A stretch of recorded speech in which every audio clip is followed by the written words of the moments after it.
Hey, everybody. Hmm. Gotta get the glasses right.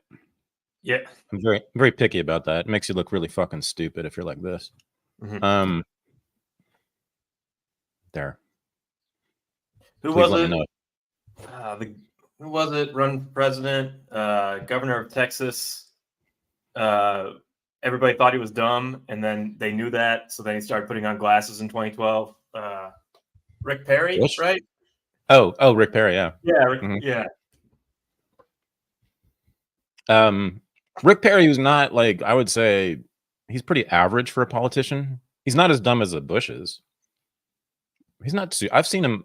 He made, what was that? He made some colossal gaffe during that campaign. I forget what it was, but something really embarrassing. Like he didn't know some very basic thing. Mhm. And he was going to be, and then he was going to be, was he nominated to be Secretary of Energy? Is that what it was? And he didn't know some really, really basic thing. Yeah, that sounds But familiar. Yeah. so everyone wore glasses to make him look smarter. Mhm. Did he start wearing glasses because of that? Yeah, for the campaign, he did. But did he wear them like this though? No, but This is what I'm worried about. Okay, good. Yeah. So he looked intelligent then. Mhm. I mean, you can look. I mean, I guess this is sort of like not a stupid look. You just look like a super nerd, I guess. But or I just am very perfectionist about that. eccentric and disheveled. Well, yeah, the Luftmensch look, Mhm. which is good. Yeah, I've cultivated that look for quite a while. Mhm. Well, there. So the whole world's on fire. More places are on fire. I do want to talk about Haiti. Oh yeah, we didn't get to that last week. Yeah. Mm-hmm. Well, because it involves black people and foreign policy, so it's just I mean, we have to talk about it. Mhm. That's what this show's about. So yeah, there's another awesome uprising of the people of Haiti against, I shouldn't say, I hate the people, against sections of the people in Haiti, against both the current corrupt, I suppose, leadership of Haiti, political leadership of Haiti, and more importantly, the United States and the IMF, which really run the place, or at least they try to run the place, along with their agents on the ground, which is the National Endowment for Democracy, the NED, which we have discussed many times. And gosh, we probably have 10 courses in Unregistered Academy in which we talk about the NED, because the NED, what would you call the NED? I mean, it's been essentially the army on the ground for the US empire, working directly with the CIA since it was established in the 1980s. And especially during the post-Cold War era, it has worked in countries all over the world to do regime change, to overthrow governments that the United States doesn't like and replace them with governments we do like. The old American game, which they used to do by sending troops to Haiti back in the early 20th century. And in fact, the US Marines occupied Haiti for quite a while. Franklin Roosevelt loved Haiti, loved vacationing there, and wanted to make it a permanent colony, and said some amazingly racist stuff about Haiti as well. People can look that up. It's pretty fun. Haiti and the Dominican Republic. Look up Franklin Roosevelt, Dominican Republic, and Haiti. It's dope. He was a straight up anti-Semite and a straight up racist, but he loved the land, and he wanted just a whole bunch of black servants on a plantation on that island on old Hispaniola. I thought the most racist comment made about Haiti was the shithole comments that Trump, yeah. Ask a Haitian. Well, I mean, they won't say their country's a shithole, but I think if they're probed about it, they eventually will. It won't take too long. I mean, that's why they left. You know, that's why most Haitians don't live there.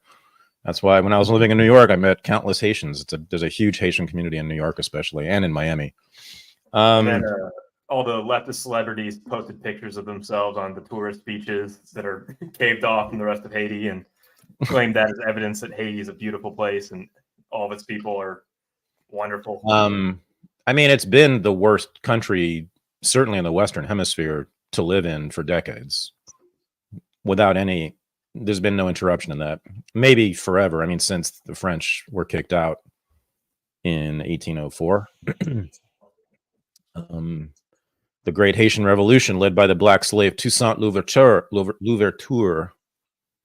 who is a huge favorite of the left in America. C.L.R. James wrote this classic book that every Marxist is supposed to read called The Black Jacobins, about the Haitian Revolution. It's assigned in college courses still to this day. There was a whole lot of massacring, kind of looking somewhat like Hamas versus Israel. That level of ruthlessness and brutality, mostly by the Haitians against the French and French civilians who were living there, settlers for sure. That no one talks about because it's unpleasant to talk about black people, otherwise heroic black people massacring a bunch of whites, and other blacks as well. But that was what it was. But it was certainly, essentially the first independence movement, other than ours in America, in this hemisphere, and in some ways in the world, the first independence anti-colonial movement, successful one, and it was essentially the same time as ours. So Jefferson was very interested in it, wanted to make sure it did not spread here, and floated the idea actually of sending troops there, as well as troops to Cuba, to stop the slave revolt from spreading to the United States, because TJ was also a slave owner, famously. He knew, he wasn't stupid. This, of course, same Thomas Jefferson, who invented the Marine Corps and sent it immediately to the Barbary coast in North Africa and the Mediterranean to fight the Barbary pirates, America, and then overthrew the regime there and installed a government that was friendly to the United States. Yeah, not George Bush, Thomas Jefferson, the first president to do that, to do regime change, which means basically they've been doing it since the get-go, which is what I've always said. So yeah, TJ was no fan of the Browns or the blacks, didn't love them in North Africa, hated them in Hispaniola, especially when they took over the damn island and started slaughtering all the slave owners. So yeah, since then, there have been periodic uprisings among the people there, or factions, gangs, groups, political, various kinds, trying to establish a true independent, truly autonomous nation. I mean, they achieved nominal independence in the 1800s, but never really achieved it, because the United States declares the Monroe Doctrine shortly after that and says, no, actually, this whole fucking area from here to Tierra del Fuego belongs to us, and we will go to war with anyone who attempts to establish any base of power here in the entire hemisphere.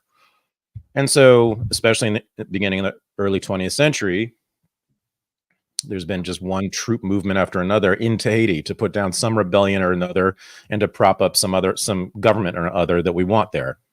And the most notorious was the Duvalier family regime, which was decades and decades in the 20th century, known as possibly the most brutal dictatorship in the entire world, which is saying something. This was at the time of, like all the African dictators gaining a lot of prominence for their brutal techniques. The Duvaliers in Haiti were, again, I don't know for sure, but like that's their reputation, as they were the most brutal, vicious, murderous dictators, and ruled over a country that was sinking into, as I said, the poorest place in the Western Hemisphere and one of the poorest places on Earth.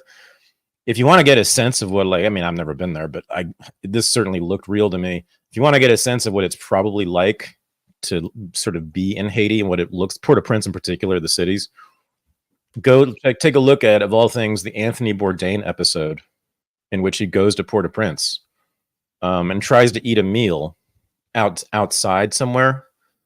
And within seconds, I think, of sitting down to eat this meal, he notices that they're surrounded by hungry young boys, like 10, 12, who were like emaciated and staring at their food, hoping that they would get some. That's poverty, guys. That's we have nothing even close to that in the United States, not even close to that. But that's what it is, and we're now seeing some videos since this uprising began several months ago. We're now seeing more and more videos coming straight out of Port-au-Prince in the streets, which is nice to see, because I'd never really seen that much of just sort of raw footage of what it looks like there. So you can see more of that now. It's not quite, bombed out landscape you might expect, there's a functioning economy, essentially. You'll see like, rows of retail shops, etc. I mean, it's third world, and it's sort of extreme third world, but it is essentially functioning. People aren't starving in the streets necessarily, not dying in the streets, I should say. So the IMF, the United States, has had its thumb in various ways, always backed up with the United States military force. Usually the Marines do the job in Haiti, because they can get in and out quickly. That's what they're designed for. And Thomas Jefferson's fighting force, that's what they're designed to go overthrow regimes. So essentially an uprising, or the political situation devolved after, so they overthrew the Aristide presidency twice. Clinton did it, and then Bush did it. And Aristide was sort of a lefty, kind of Bernie Sanders-ish type of politics, social democrat, but most importantly, he leaned consistently sort of against U.S. control, often complained about it, really was interested in establishing a true autonomous state for Haiti. And he was, I think, Western educated. I think he might have been a PhD.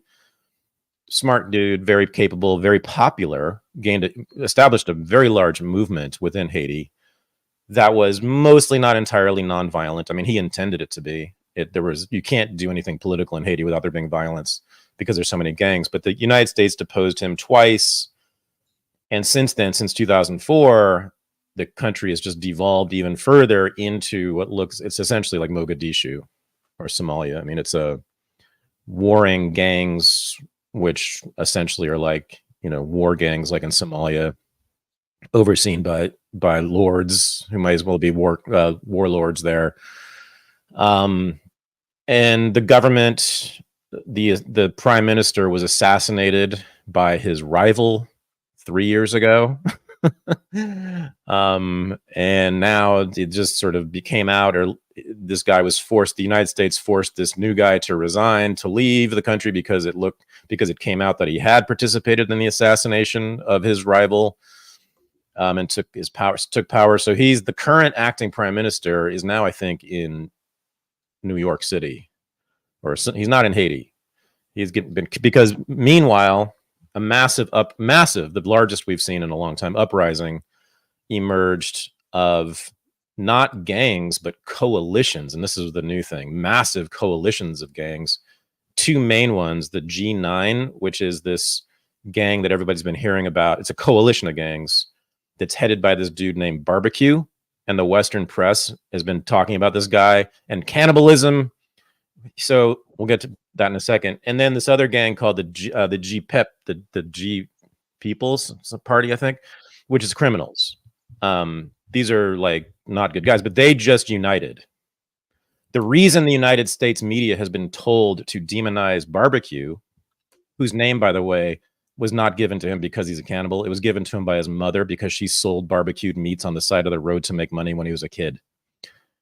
He's a former cop. He was famous for actually attacking the gangs in he was in a unit that was devoted to going to war with the gangs, and was highly decorated and considered a very upstanding sort of model citizen in Haiti, actually. So anyway, he's being portrayed as this evil dude because he formed this alliance among basically all the gangs to kick out the rival, to kick out the U.S. backed government, and to kick out the United States and the NED. It's essentially, again, another attempt by a Haitian political leader like Aristide, like Louverture originally, I suppose, to establish real sovereignty and independence, which they have never, ever had, including under and since slavery. So Barbecue, whose name is, I think, Jimmy Cherizier? Yes. Cherizier. Did I get it right? Okay, yeah. Yeah, bad choice for a nickname. But you can, so Dan Cohen, who was on Unregistered a few months ago to talk about Gaza, who's a great documentary filmmaker, he's done work on Haiti too. That's his other specialty. and he has at least one documentary on it. He spent a lot of time there, and then he's done some recent stuff on barbecue, in fact, and he's been in Haiti in the last few weeks, and he's done a documentary on barbecue, which you can see at his YouTube site at what's his damn, I'm sorry, Dan, but Dan Cohen's something media, his YouTube, you can find it. Dan Cohen, who was on Unregistered a few months ago, did Killing Gaza. He's one of the leading experts now on Haiti. So Dan is where I get a lot of this information about barbecue from. And I'm kind of relying on him because I trust him generally. So, I will just say that. Uncaptured media is the outlet. Uncaptured. Uncaptured? Yep. Yeah. So, I mean, I think Dan's, I trust him. And this is coming from him. He is really the only person outside of Haiti who has attempted to understand barbecue, who this guy is and what's going on there. And so I do trust him. Of course, Dan, he's ideological like everybody else, but I really do trust him. Anyway, go check that out. It's really important. And this is really the oldest anti-colonial struggle. This is the oldest other than ours. And they have been squashed by the great powers, especially the United States, ever since. Never given a chance. And despite what Curtis Yarvin and Steve Saylor might say about why Haiti is as poor and backward as it is, it has a whole lot to do with giant world powers, especially the United States, dominating it constantly.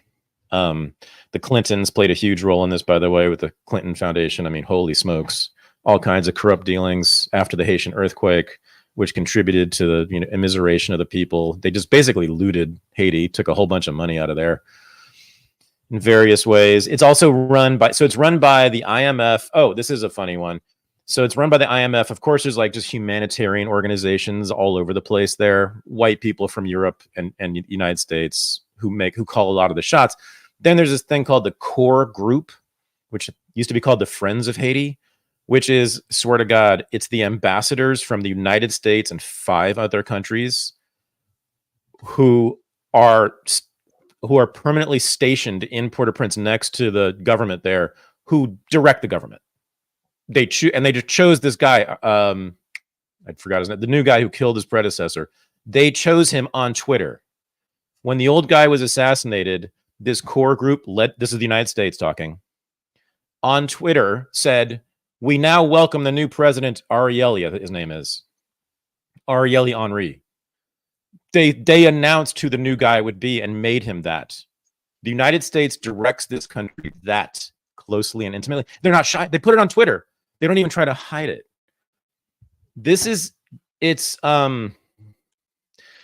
It's the most grotesque existing version of American neocolonialism.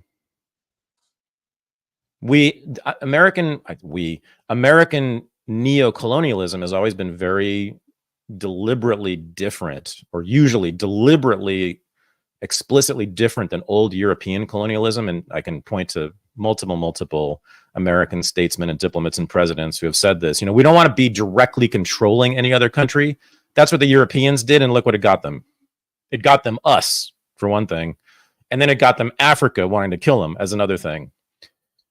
We're going to manage those countries. We're going to manage them, regulate them, control them in different ways than direct military force. We will use the military when we need to. When they get rebellious and uppity, we'll send in the Marines, of course, but we will control them through means like international economic institutions like the IMF and the World Bank, et cetera, right? And by giving them all sorts of loans and making them economically dependent on us. But that, because Haiti remains so poor, so dominated, and so rebellious, I mean, it established itself through a slave rebellion, which in some ways makes it even more of a heroic nation state than the U.S. Because we weren't just anti-colonial. I mean, they weren't just anti-colonial. They were anti-colonial and anti-slavery. They emancipated themselves, and threw off their colonial masters at the same time. An amazing feat, by the way. Mostly barefoot, savage slaves who did this, and then established a new nation state. Anyway, so because there's been so much rebellion in Haiti against the U.S. over the century and a half now, almost, of the U.S. having its dick and its troops in Haiti, the U.S. has had to be especially violent and brutal in sort of cyclical fashion. Again, as I said, the Marines have gone in on a regular basis over the last 100 years, and 120 years. And then all the economic looting and the control, sort of very gross control, colonial control, like what just happened with selecting this new guy with the core group. People should check that out too. Haiti and core group. Just look at the corruption of this thing. So U.S. out of everywhere. What do you think about this army that might be coming in from Kenya, like a militia or UN death squad to make a peaceful transition of power happen? You know, it's similar. It's a similar sort of dynamic as Gaza, because Gaza, like Haiti, they've been so decimated and so dependent on external actors that they're both sort of like necessarily global and international. They have allies all over the place in bizarre places you would never expect, you know. And I don't know the ins and outs at all about this, but I know that, so Henri went to Kenya to get them to bring some force to some so-called peacekeeping, meaning like save my ass force, to Haiti. Of course, Kenyans they speak English and Swahili. They don't speak French. They certainly don't speak French Creole, which is Haitian. Even French speakers can't understand Haitian Creole. So it would not have gone well. I mean, we'll see if it's going to happen. It will be a bloody fucking disaster if it does happen, I would imagine, because these gangs, you know, this huge coalition that Barbecue has pulled together, if it stays together, you know, they're pretty well armed, and this is their home, literally their neighborhoods. I mean, they have these essentially militias in the neighborhoods where they grew up. Good luck fighting them in the streets. No, it's just the only answer, as always, is just the U.S. needs to get out and let those people sort of, I mean, it's just not our business, and we've made, of course, everything worse. I'm not saying things would be bread and roses a week from now if the United States pulled out and stopped even. I want no interaction whatsoever between the United States government and Haiti. American people, I'd love for them to interact with Haiti, but the government should do nothing, say nothing, have zero interaction with the state of Haiti. Bread and roses, it wouldn't happen immediately, of course not. But if the United States truly disengaged, absolutely disengaged, I would predict that within a few years, it would be a relatively stable and functioning political economy there. I do. So, but you know, if the United States pulls out, you know, some other actor might move in, although the Chinese and the Russians really aren't about that.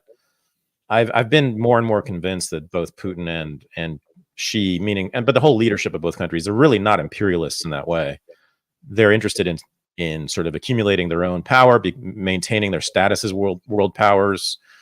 But they want to trade, and they're not interested in like reforming nations and uplifting nations and doing regime change and all this nonsense that the evangelical Americans have been doing for 2.5 centuries. So even that, I don't even think that would happen. I don't think the U.S. would be replaced with some other imperialist power. I don't see who that would be. And they certainly wouldn't have the same kind of interest that the United States had in sort of rebuilding Haitian society from the ground up, which is what Wilson, Roosevelt, and the whole Roosevelt family tried to fuck Haiti in various ways and make babies with it to create a new American Haitian citizen. I'm serious, like not through miscegenation, but like, you know, putting our school teachers in there, you know, penetrating their country and basically like creating a new Haitian person, which they tried to do in the Philippines, tried to do in Nicaragua, tried to do in Iraq many years, you know, that whole thing. They've been trying to do, or sort of half-heartedly trying to do, and failing miserably. So, there you go. Yeah. So the cannibalism thing.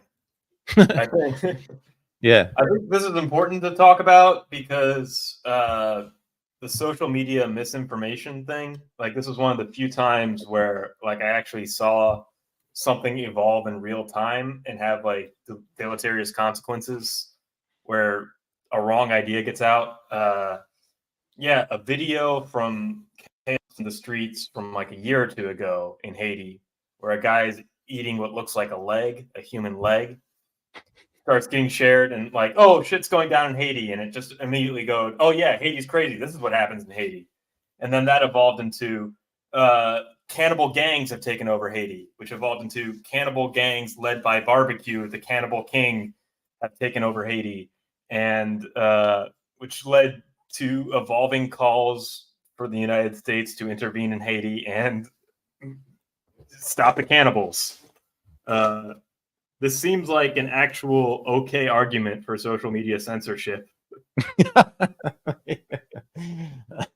No, it's an okay argument. No, it's a great argument for censoring government on social media, because the NED started this whole set of rumors that they sort of connected those very, very disparate dots, right?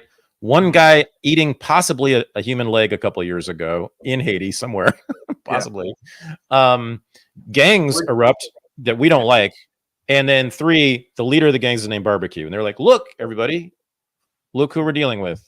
They don't want to be a part of the United States orbit anymore. So we're going to make them into cannibals to make the dumbass American people believe that we should do whatever we want to them continuously. No, I mean, I don't know. Is that it? I didn't even know about that stuff. Like, that's the only evidence is that there's video of this one dude possibly eating a leg? That's pretty much it. Yeah, that's literally it. Now, to be fair, the humanitarian case in Haiti is so bad that cannibalism is not unimaginable pretty much at any point in Haiti's history in the past 200 years. No. During the siege of Leningrad, when Vladimir Putin's brother was he starved to death as a baby. There were, I just did the numbers on this. What was it? It's 3 digits. There were hundreds of cases of cannibalism during the siege of Leningrad in World War II. So yeah, it's because the Nazis, the German Wehrmacht, surrounded the whole city, similar to Gaza, by the way, surrounded the whole city and stopped all food from coming and going. I mean, so people were there were stacks of bodies in the streets from starvation. So yeah, I mean, so cannibalism is real. It's happened. I'm sure it's happened in many other places in the modern era, not just in Russia in 1941. Anyway, so 41. 41. Yeah, no, it's a disgusting, I mean, liberals can be the biggest racists, can't they? Turns out, by inventing this lie. I mean, anybody who works for so Blinken, by the way, he's been, I got to fix my audio. Blinken has been, let me shut up for a second here. Well, the people perpetuating, I got you on mine now, but the people perpetuating the whole cannibalism thing that I saw weren't liberals necessarily. They were just your typical posters who believe. Actually, I saw this a lot. I saw a lot of arguments saying what happened in Haiti 250 years ago was a white genocide, and they are completely responsible for their condition now. And we need to stop blaming the Western powers for it. They wanted to be a free country. They got it. Or they wanted to be their own country. They got it. But I saw those people basically saying Haiti is a bunch of savages. They've all turned into. Wait, who is this? Right wingers. I saw. Oh, sure. that was also the comment section on Unheard. I was telling you I was reading them last week, but Unheard had some editorials about hating. And the whole comment section was, what they did 250 years ago was a white genocide. They deserve what's happening now, and it's all their fault. Hey, Michael, the audio thing's happening again? I don't know why it always happens half an hour into the show. Do you have, and I can't remember what we did last week because it took a while. And I don't know why this happens. I'm I'm gonna try to edit your settings from here. How's that? Well, you just took off you took off. I know.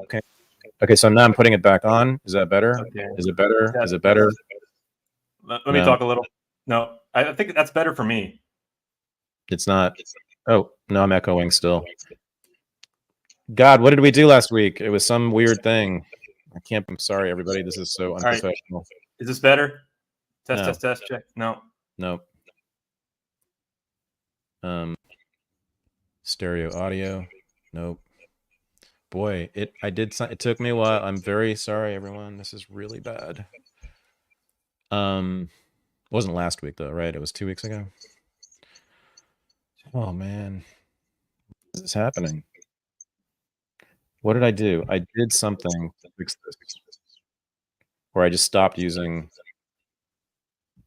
my good lord. All right, just use the MacBook microphone. It's still echoing. Oh boy. You're hearing yourself echo? Yeah. All right. This and I can't. Oh boy. Echo cancellation. Off and on both don't work. Reduce mic background noise. Nope, not working. Either off or on. I am so sorry, everybody. Everyone go watch the NCAA tournament right now. It's going to be more interesting for a minute or two. My gosh. What do we do? We fixed it last week.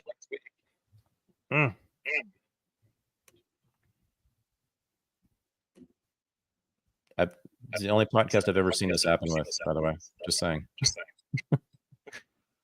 We are unique.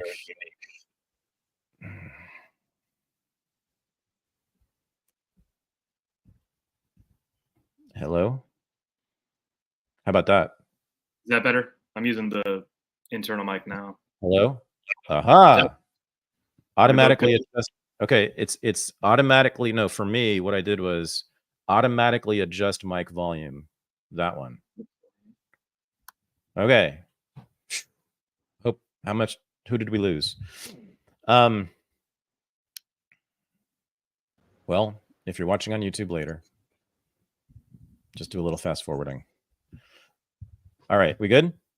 Yeah, I'm good. Are you good? Yeah, it sounds good to me. Okay. Uh-oh, for now. Okay.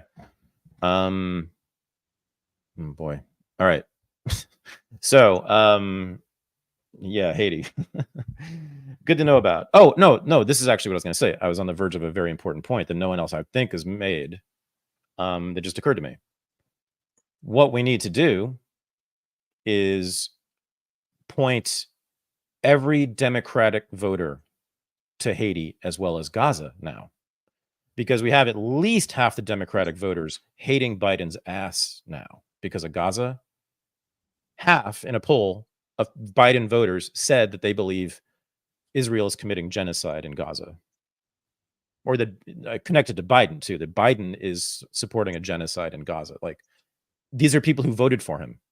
I mean, so if we point them to Haiti, see this black country full of poor black people who have been under the colonial thumb of the United States and Uncle Sam for 2 centuries and still are.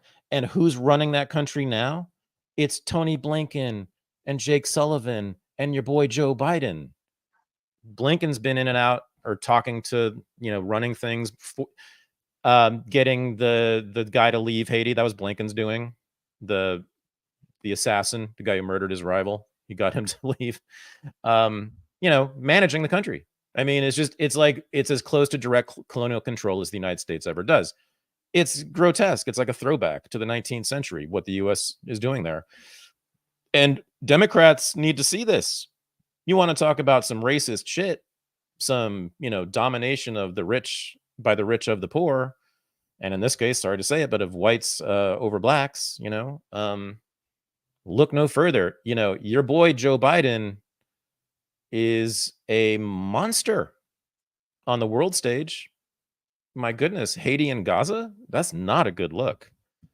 So, and I think this could happen. I think if the uprising continues, if it gains traction, if the smearing of barbecue starts to get at least moderated somewhat, I could see, a big chunk of Americans, just like with Gaza, a big chunk of liberal Democrats. I mean, I'm talking about half the Democratic establishment I'm talking about is weeping openly about Gaza and hating Biden for it.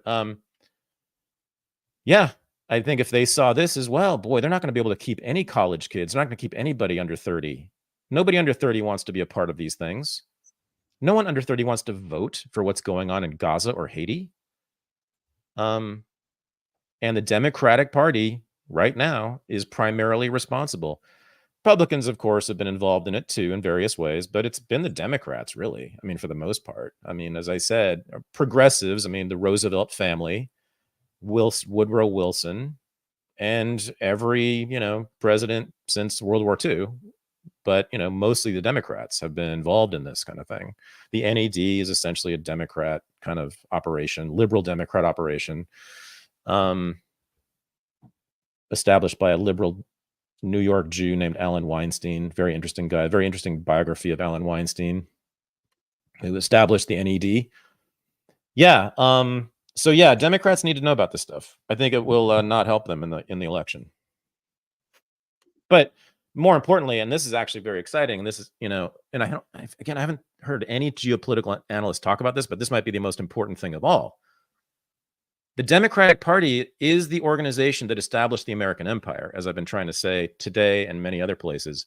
Yes, the Republicans have been there as well, have been a part of that, but always a junior partner in establishing it.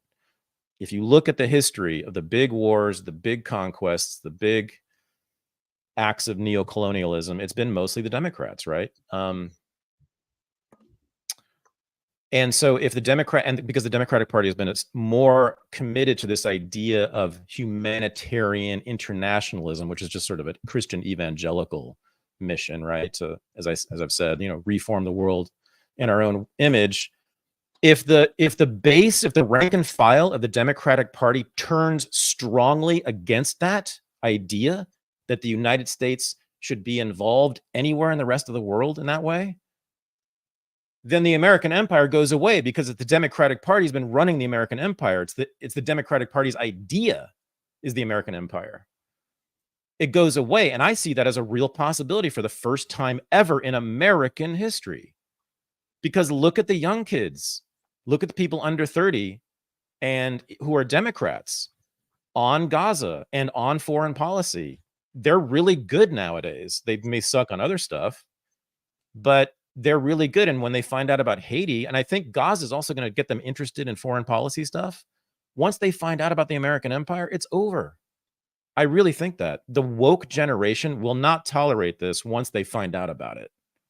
And they're not going to allow the Democrats to continue to do it for much longer, which is another reason I think Israel, and the more I think about this, I mean, how could you possibly bet on Israel over like a 10 to 20 year window? What would you say about what are the chances that Israel will be essentially the same as it is now 10 to 20 years from now? I mean, it can't be, because we know that people under 30 are basically anti-Zionist. They don't want to support that thing at all.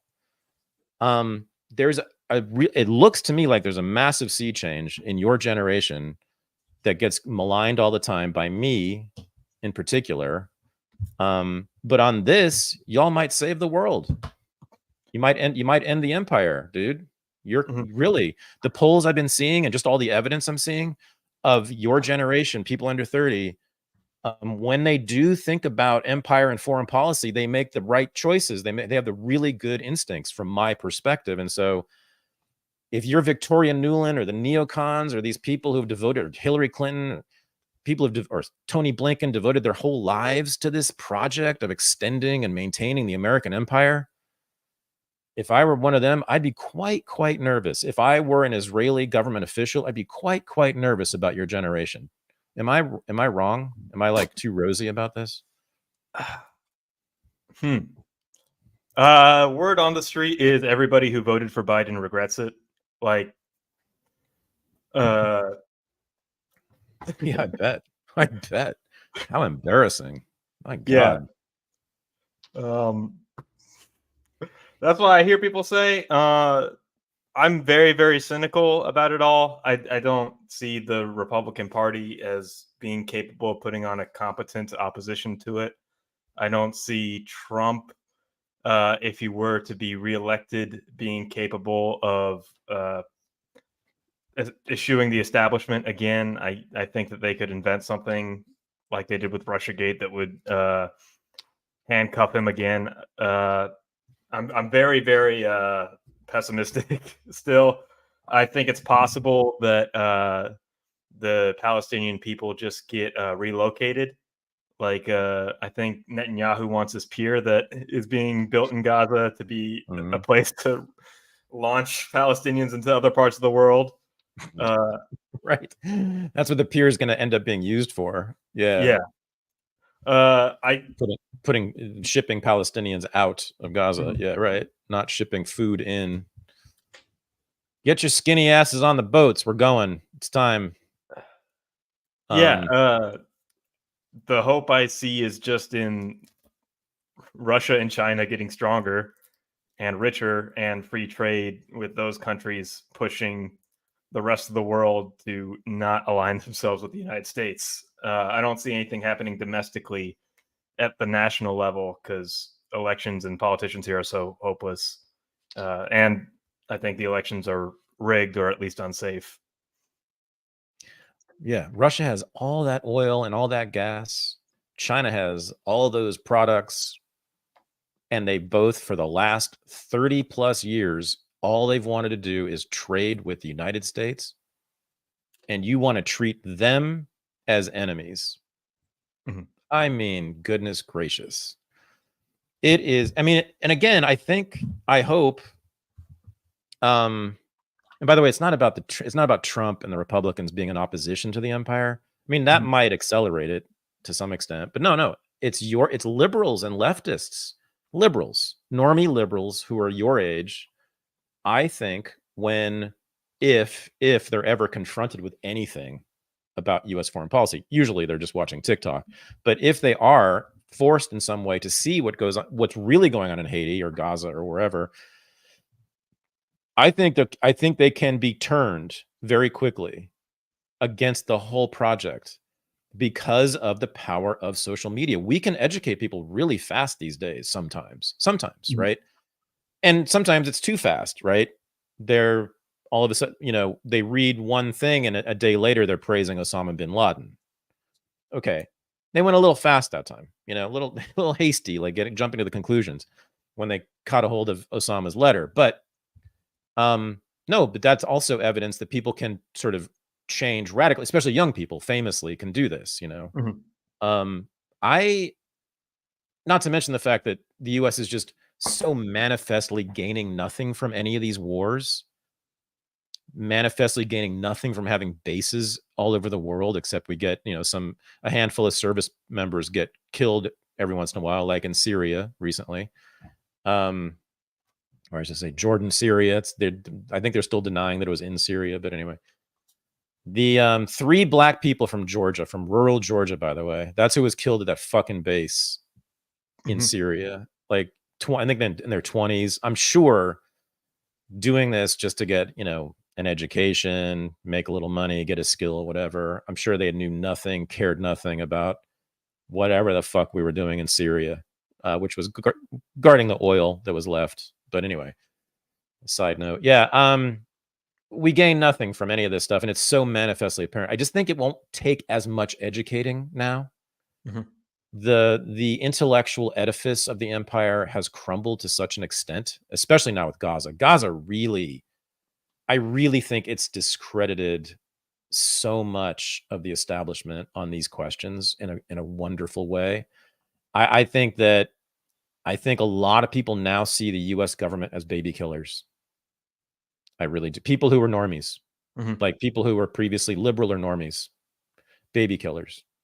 Yeah, like this is so bad for the Democrats, for Biden, and for the state of Israel. It is stunning that they are continuing to do this. As Max Blumenthal keeps saying, Biden could have the biggest victory in the world if he tells Netanyahu to stop, and then has some big public, event the following day, making himself the peace president and saving all those children. But he doesn't do it. And it's sort of puzzling because one after another senator now and congressperson is coming out against it, calling for a ceasefire. I've seen, I don't know how many it is, but it's many, many senators now have now called for a ceasefire. I mean, it is not good. It's not a good look at all to be killing 100 kids a day. Biden has called for a ceasefire recently, or he's called for an immediate ceasefire of 6 weeks. Right. But he's officially trying to adopt that language as much as possible. I think, just today there's a draft resolution calling for a ceasefire.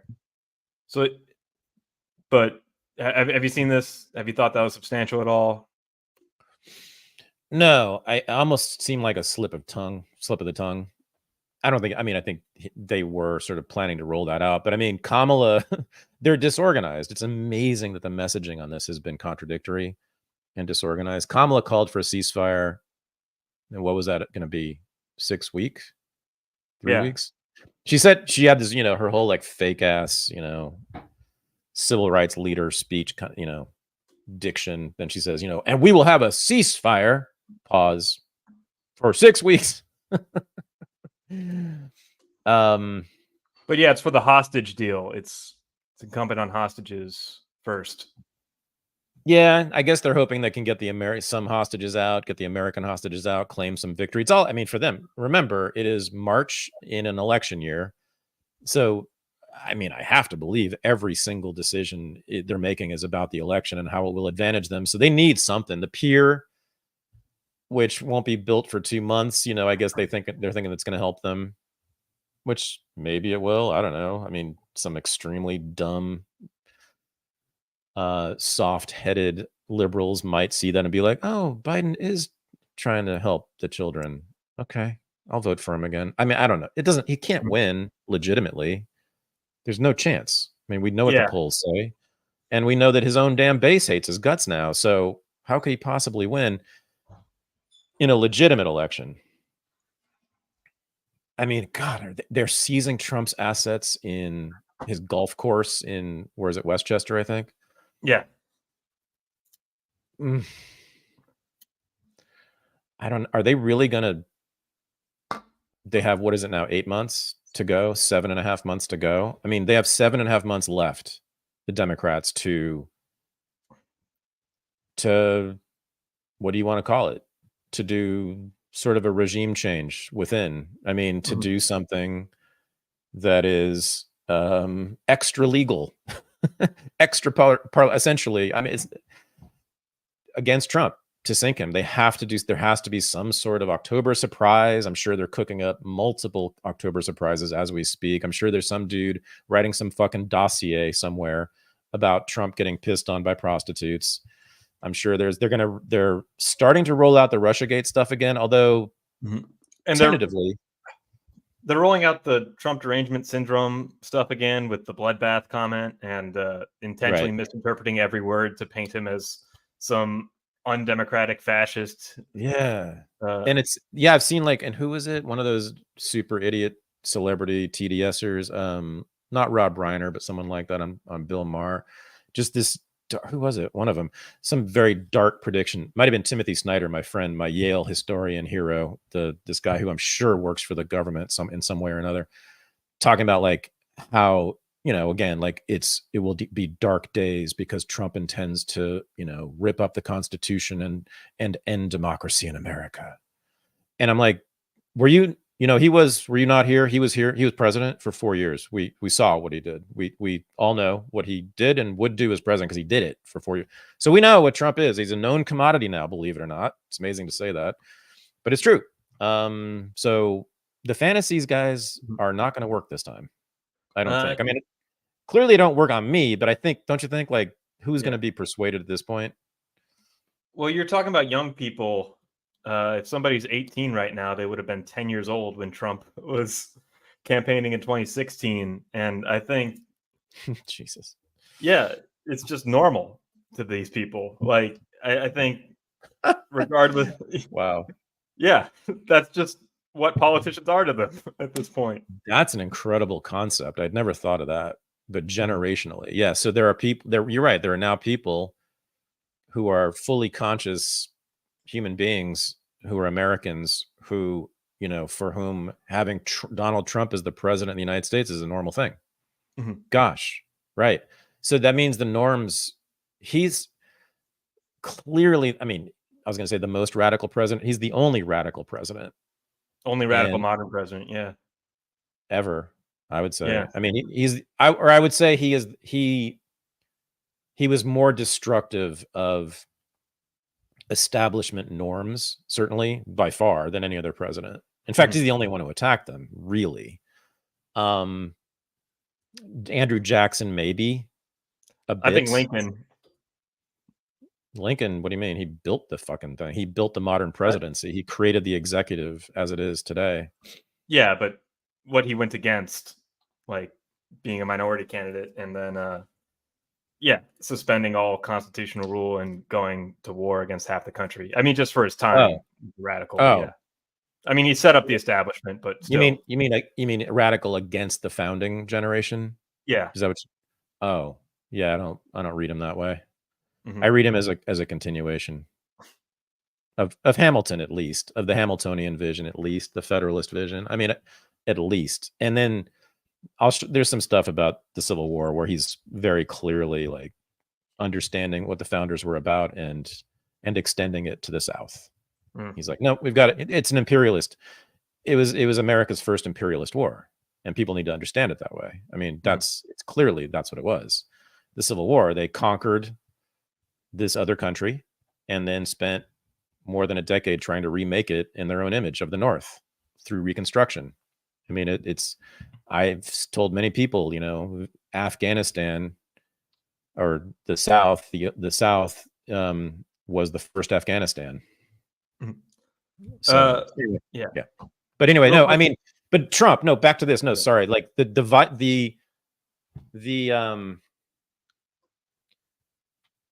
what the liberals have said about him is true. He has violated these norms, all sorts of norms that are attached to American electoral politics, right? Here's the thing about those norms, like the sort of code of civility, the way people are supposed to wear suits and speak and not curse and be, you know, sort of model citizens and all that. You can't insult your way to the presidency, as Jeb Bush told him. Yeah. So it's always been this weird thing. And I always noticed this, even when I was a kid. I was like, wait, why does everybody in politics talk like robots and no one else does? Why is it that politicians don't speak like anybody I ever know? And Trump, again, doesn't come from the political world. So he comes in and starts speaking like everyone who isn't a politician, because he does, by the way. I mean, Trump talks like an average American in terms of, you know, the content of their thought, content of their ideas, you know, their attitudes generally, and their demeanor and their decorum. I mean, he's sort of an average American, middle-aged or older guy. Like, that's what he's like. He was never of those norms, never needed to be. And that's what I find to be, and his honesty is the best part of it.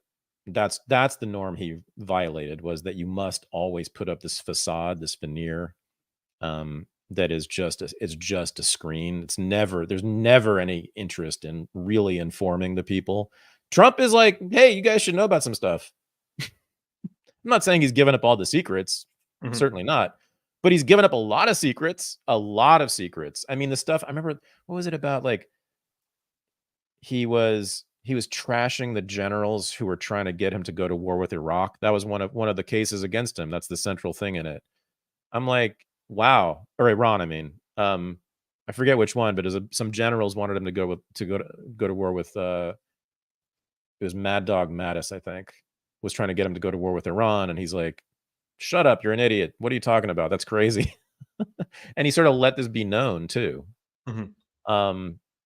It's great. So I'm really glad that Trump did all that to demolish the norms of the American presidency and of electoral politics in this country for all succeeding generations. which is fantastic. From now on, you can be more authentic and actually be a successful politician.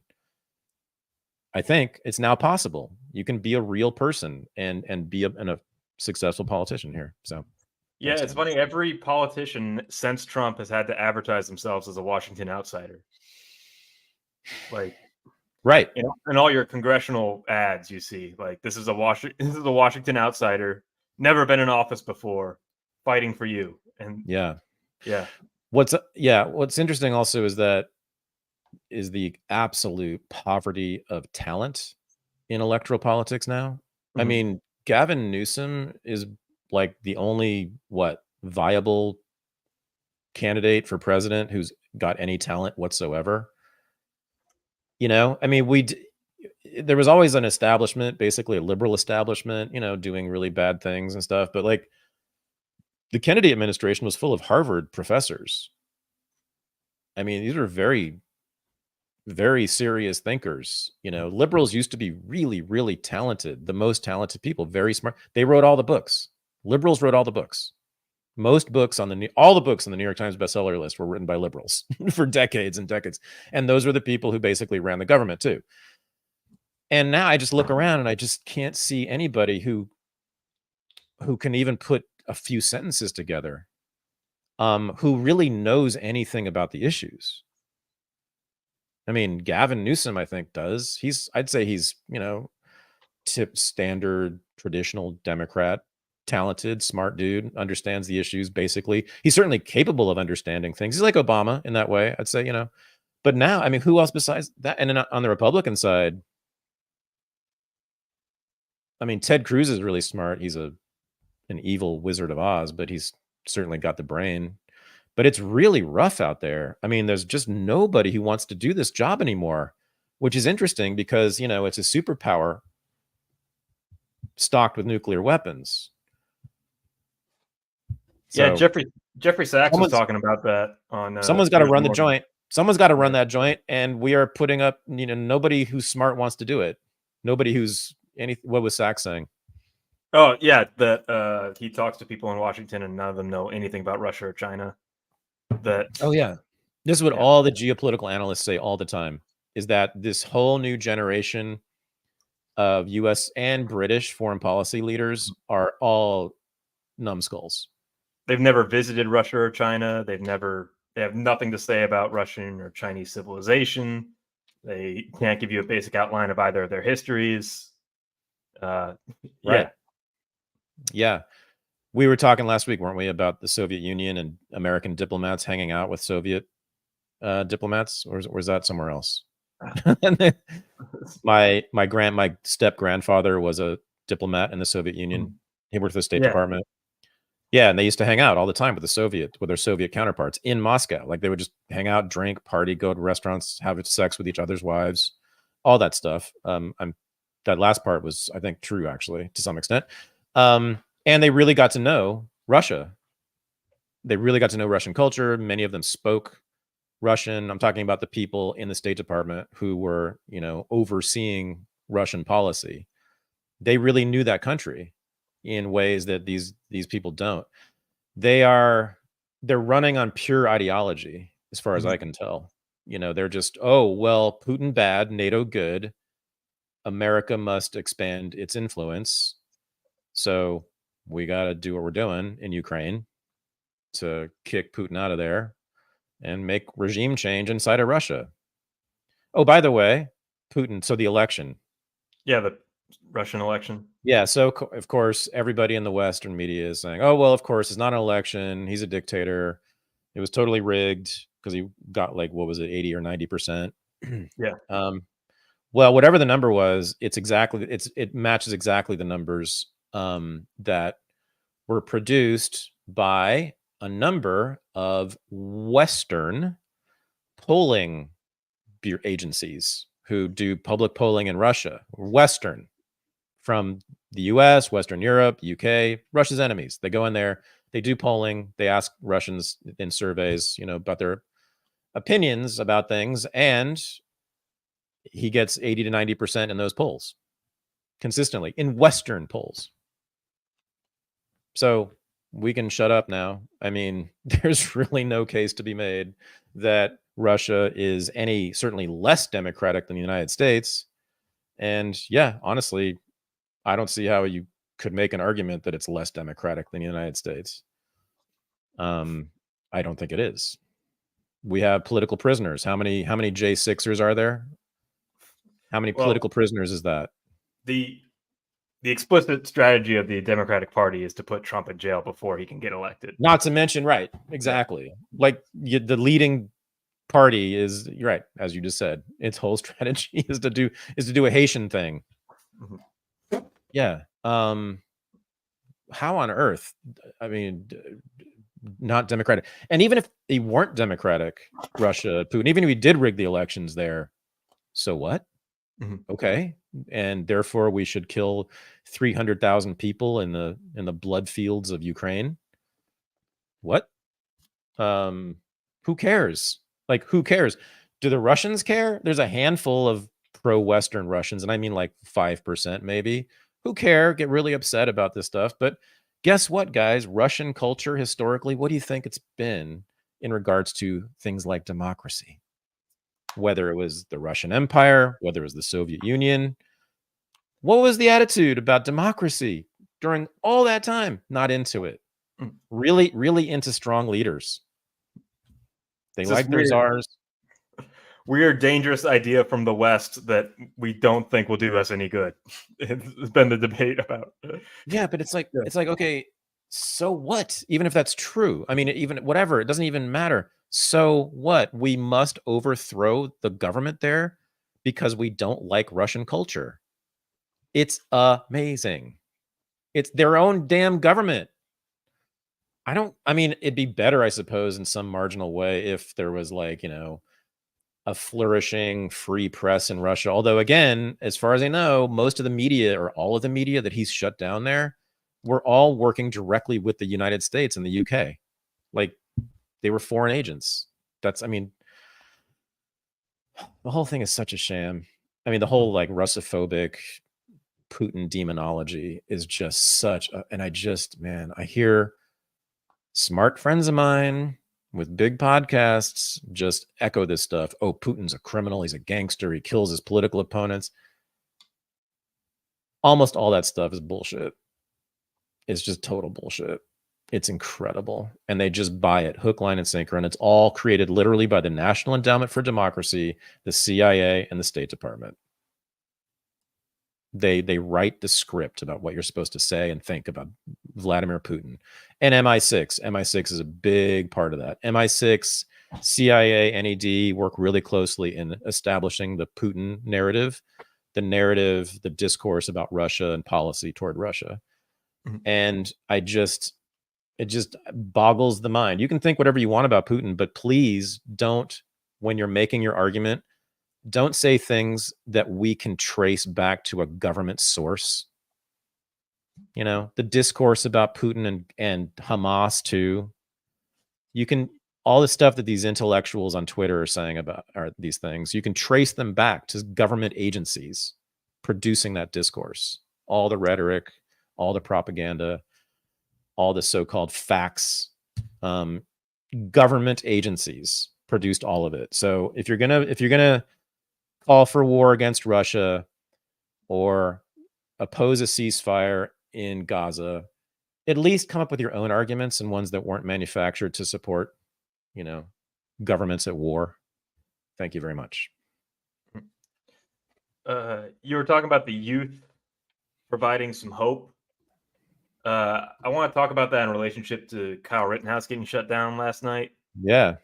I want to play a clip from, this was the University of Memphis, and here we are in an election year, and Turning Point USA has gone around school to school and giving Kyle Rittenhouse a speaking tour. And it's pretty interesting.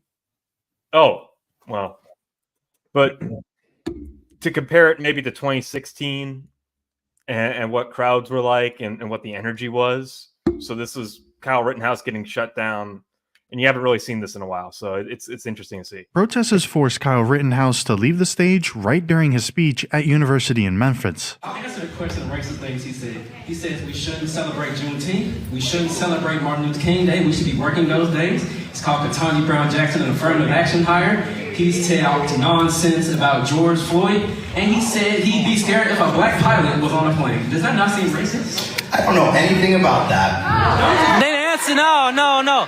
Does that seem racist? Is a yes or no question, Kyle. Well, after all the things I just told you, would you consider that hate speech? I'm not going to comment on that. Deflection!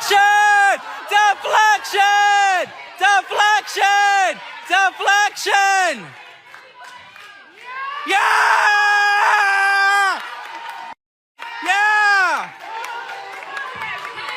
Okay, the event is over. Can everyone please exit through the... Yeah, it's like old times. Well, a little bit, but to me, it seems way milder than like when Ann Coulter went to Berkeley, or when Milo had his tour, or when, like, honestly, I think people don't give a shit as much as they used to. To me, the crowd seems way smaller and milder. It is Memphis, though. It is Memphis, yeah. It's not New York or Berkeley or Brown, or imagine Kyle Rittenhouse. Like, let's do Rittenhouse at Berkeley. Bring him out here. We'll see how that'll go.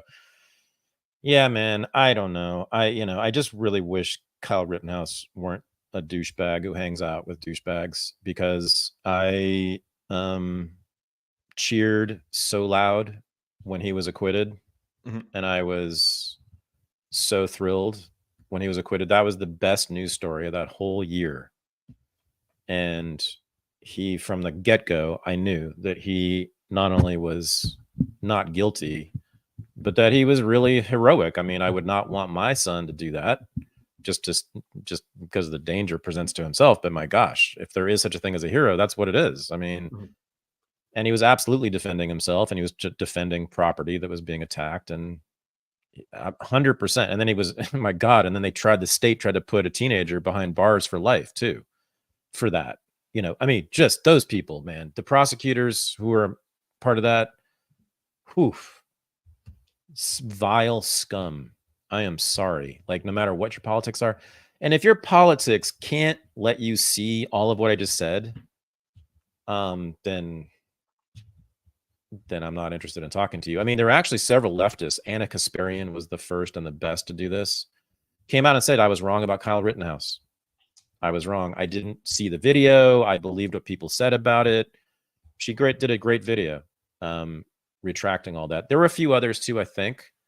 But, generally speaking, as you can see from that video, the left still sees him as a racist murderer who basically lynched those people he killed, none of whom were black, by the way.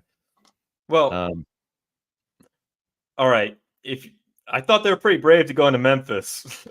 if that's the perception of Kyle Rittenhouse, is some like one of the most dangerous gang territories, one of the most violent cities, period. And yeah. And also, if this audience sincerely believed that he was a racist lyncher, murderer like that, don't you think their reaction would be even more extreme? Granted that they're in the room with him and they have all this radical beliefs that you should shut it down and no justice, no peace. It seemed pretty mild still, I think. It did not seem like, it's so hard for me. And of course I've seen a scene like, how many times I've seen a scene like that in my life, having, been a student or faculty at left-wing colleges and universities for 30 years. I mean, I just saw that exact thing over and over. There's always these little tactics, but yeah. This is a guy who's actually killed somebody, though. So, like, you can throw some, as opposed to like, this is just a speaker who thinks it's his free speech. No, this is somebody who's actually killed somebody. So don't you think the rules might be a little different? Yeah, true. Yeah, I don't know. We'll see. So he's touring. He's going elsewhere. Yeah, he's touring with Turning Point. Yeah. Is he going to do big cities with actual like liberals in them? I'll have to check. Instead of like little colleges and like in the ghetto. It's like any other piece of show business. You got to do the smaller markets first to work yourself up. But for him, also, the sad part is that he can't have a normal life after being a public figure like that. It seems like the only course of action is to become a political commentator. And I mean, there's multiple. I was going to say grifts, but I don't want to. There's nothing wrong with doing any of that. I mean, there's multiple like completely legitimate business opportunities he could spin out of this thing. He doesn't have to do politics. He could sell stuff. He could sell guns. He could do a gun thing easily and sell. Can you imagine? Or he could do like, you know, I don't know, tactical wear, some shit like that. You know, sell some products, Kyle. Multiple things he could do. Speaking. I guess that's political. He could write a memoir, sell that for a lot of money to a conservative publisher. That'd be great, actually. I should be his agent. Tell him what to do. Stop running around with these douchebag TPUSA assholes.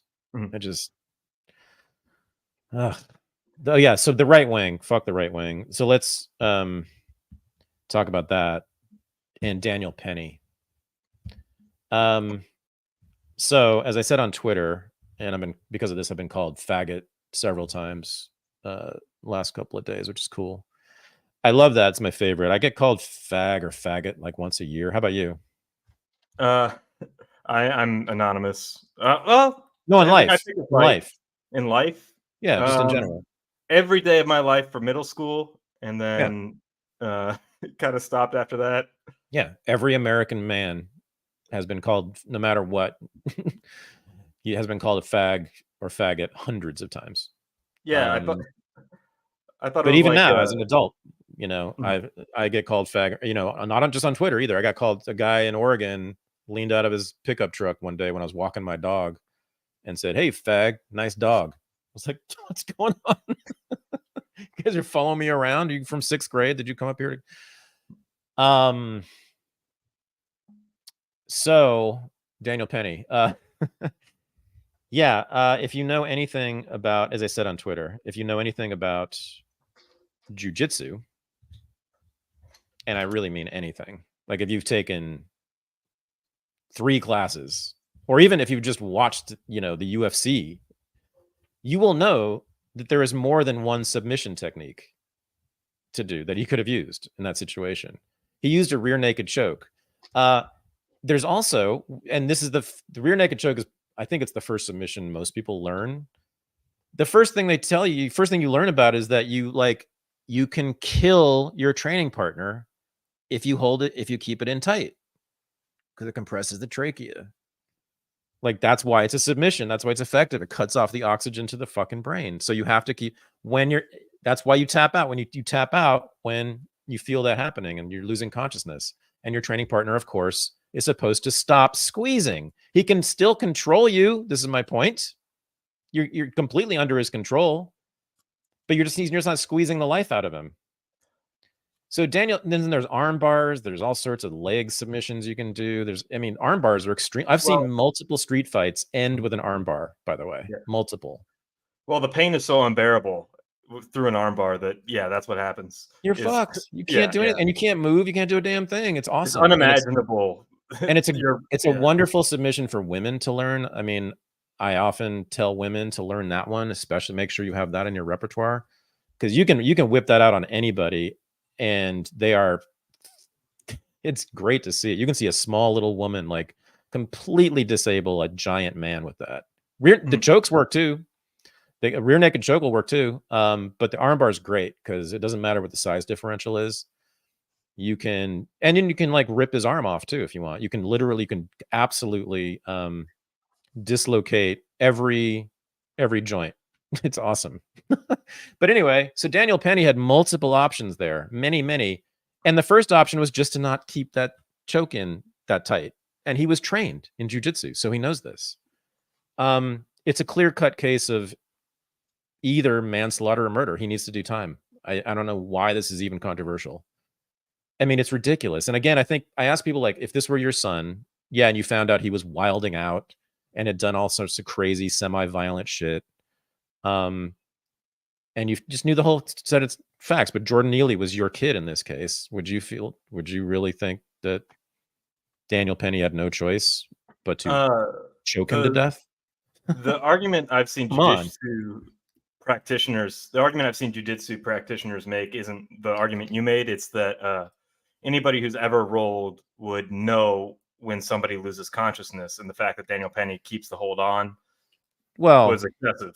I mean, actually, not that many people have choked someone until they were unconscious, because people tap out. Almost always people tap out. So it's actually, that's a strange argument. I mean, yes, of course you would, but you don't need. I mean, you don't need to. But you don't need to go that far. I mean, if everybody, we'd be killing our training partners all the time. Yeah. If we all acted like Daniel Penny. Jujitsu gyms would be full of corpses, because if we're all Daniel Penny in there. Daniel Penny got his training through the Marine Corps.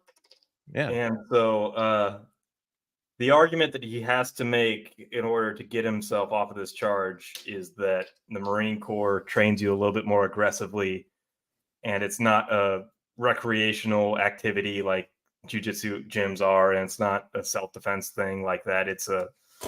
We're trained in a more aggressive way, and he was falling back on his training, and his emotions were heightened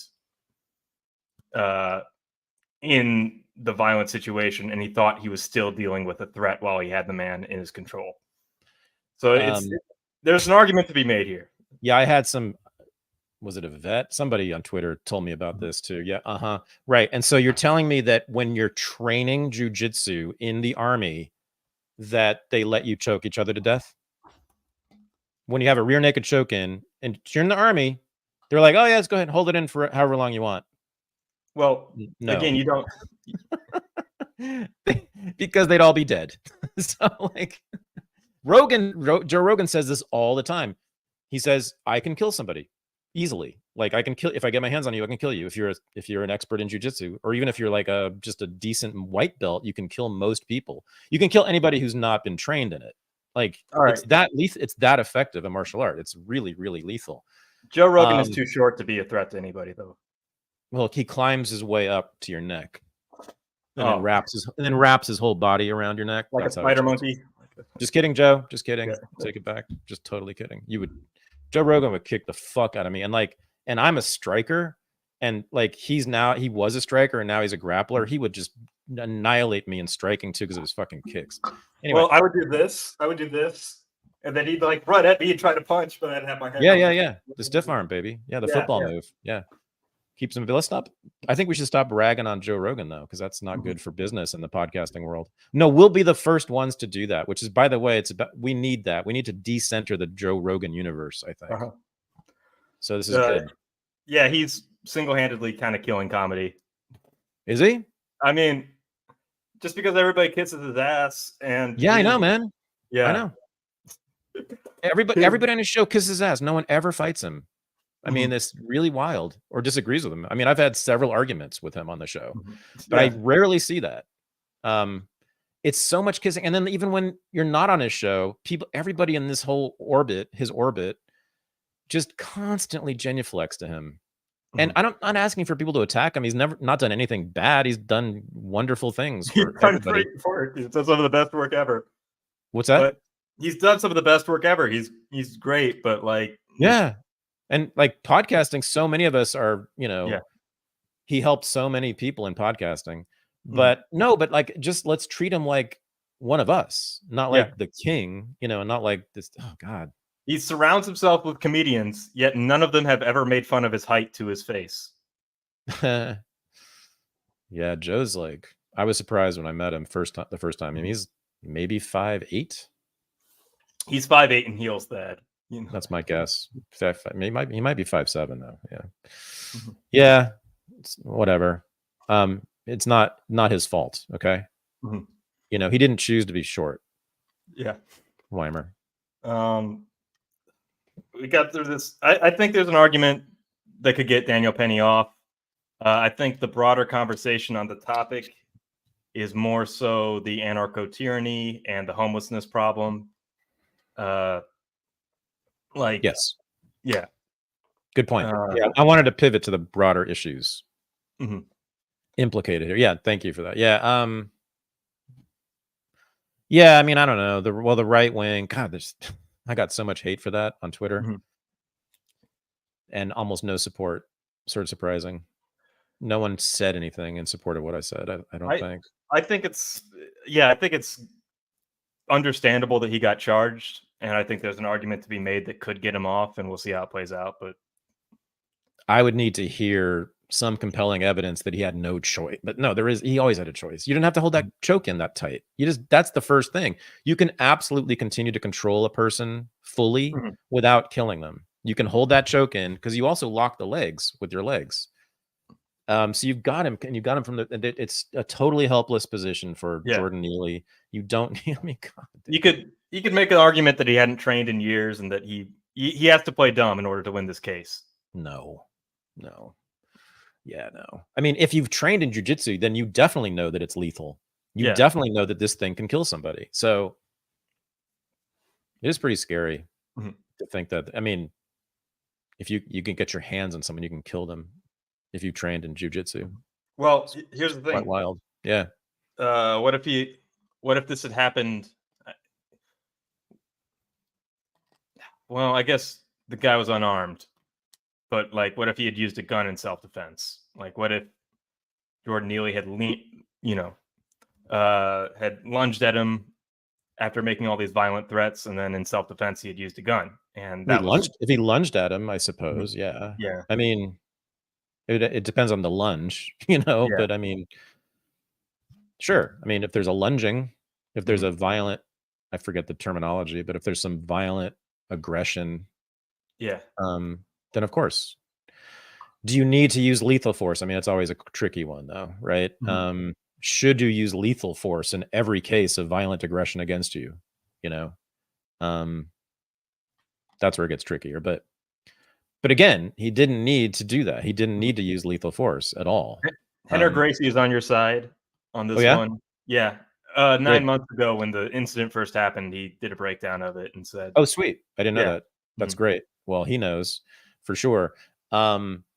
Jake Shields, man, good Lord. I mean, he's really been good on Gaza, but on everything else, that guy is just grotesque. I want nothing to do with Jake Shields or anything. I mean, he was also really boring. He was like maybe the most boring UFC fighter of all time. Great grappler, jiu-jitsu specialist, black belt, multiple stripes, whatever. I mean, he was a tremendous grappler.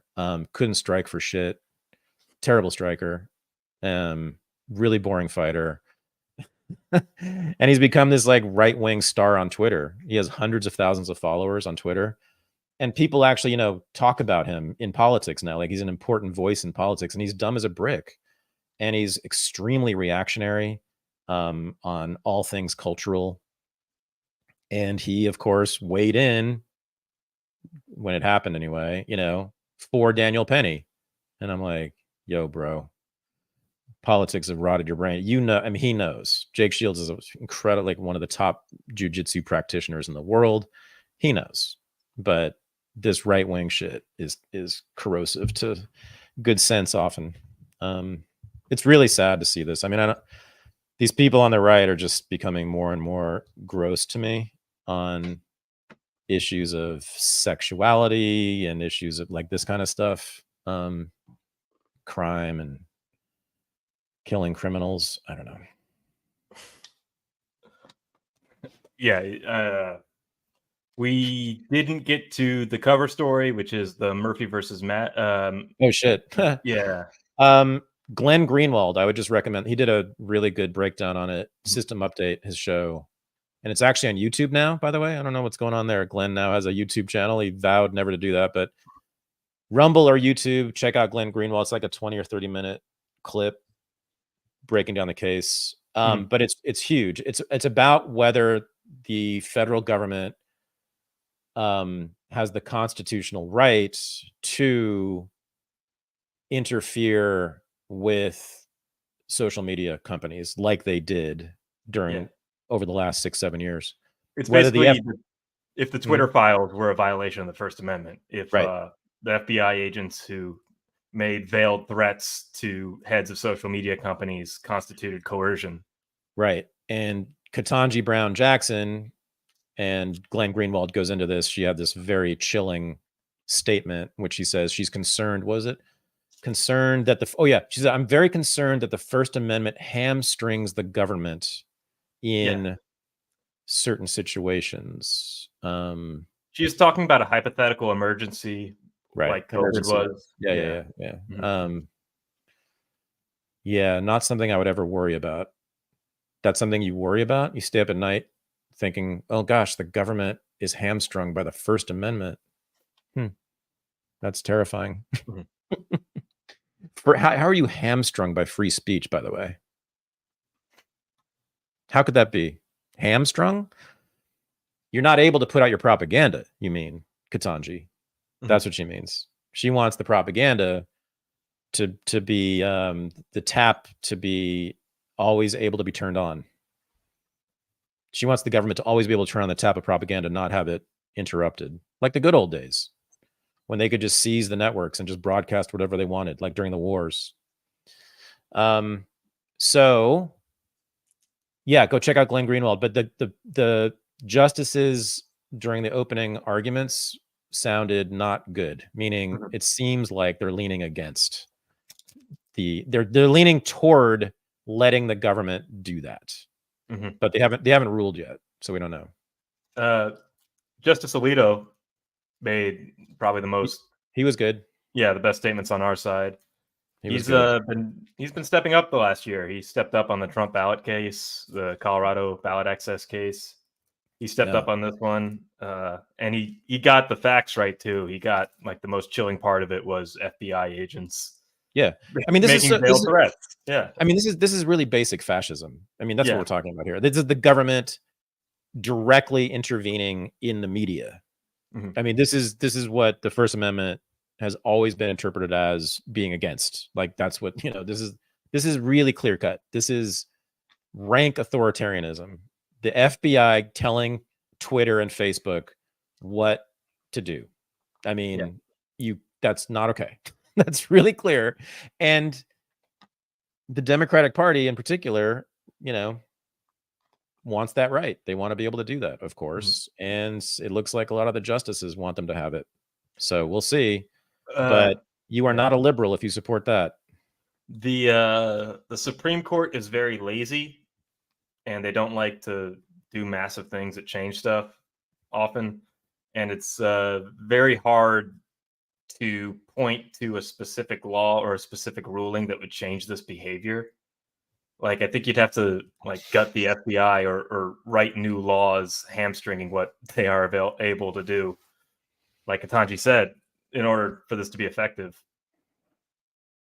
Did you call her Ketanji because she's a black woman? Do you think you're entitled to black familiarity with black women? No, it's because I'm also black and we're on a first name basis. Obviously. I actually liked her. She started off well. She was really good on criminal justice stuff, on defendants' rights and things. She was a public defender, which I thought was great, actually. And I liked a lot of what she said during her testimony, believe it. I was shocked by that during her nomination process. But this was really scary. And I'd like to hear her say more about it, actually, because she's not stupid. Sotomayor is straight up stupid, but Ketanji's not stupid. I kind of admire her. I respect her in some ways as an intellectual, and I'd actually like to hear her talk more about it, because it's possible, since she has been so good on criminal rights, criminal justice, which is about freedom. It's about civil liberties, ultimately. She should have at least more nuanced and better view than that. And maybe she does. She's new, and maybe it was a couple sentences. So I'd actually like to hear her expound on that. So we'll see if she writes like the majority or minority opinion. But it's, we should be protesting this in the streets. There should be massive protests. Well, the establishment position on this is that these were instances of the federal government expressing their own right to free speech. Like, it was the federal government just offering suggestions and persuasions and there wasn't any actual legal action behind what the federal government did at these instances. The Bill of Rights is to protect us from you, motherfuckers. Mhm. It's not to protect you, government, from anything. That's what it's always been interpreted as a protection from the government, not for the government. This is so obvious. I just can't believe like liberal professors and judges like are thinking they have some intellectual ground to stand on in saying the FBI should be able to tell Twitter what to do. I mean, come on. We've known what the First Amendment's about for a long time. Like, come on now. They want to change it. The attack on the First Amendment continues. It's been going on for decades, and I predicted a while ago that we will not have it in a meaningful way in my lifetime. It'll be effectively eliminated, abolished effectively, that we will have multiple speech laws and multiple speech policing policies like Twitter files. And it's just, this is another salvo in that war against the First Amendment, which has been going on from the left for the most part for a couple decades now, since the sort of the woke turn, I guess you could say. Yeah, the woke turn in large part was about that. It was about ending speech and about ending sort of the veneration of free speech. And they've been explicit about that. They want hate speech laws, for starters. But this is another thing they want. The liberals are united in this. They want the FBI to tell Twitter what to say. So, yeah, I don't know. It's, we'll see. It's such an important case, and I just wish there was much more attention being paid to it. Everyone should go check out Glenn Greenwald. Of course, he's the best on these issues in general. So that's what I recommend. All right, we're going to go now to the party, unless you got something else to say. No. We're going to go to Unregistered Live, where we hang out in a Zoom meeting with all the patrons of Unregistered and Unreported. And if you want to hang out with us, starting now, go to patreon.com/unregistered. Join at any level as a patron. Click the link to the Zoom meeting, and we'll see you there. You can be totally anonymous. You don't have to put your name up, your image, or anything like that. You can just come and watch and hang out, whatever you want to do. It's a lot of fun every Thursday night. All right. Yeah. Michael, thanks, man. Yes, sir. Yeah, same deal as last week. Now we have 250 people plus watching on X. Hell yeah, let's go. But no comments. I don't know. Are you guys all bots? So. Oh gosh, I don't know. Yeah, let us know how much you hate us. Cool. Russian bots. All right. Peace. Cool. See ya.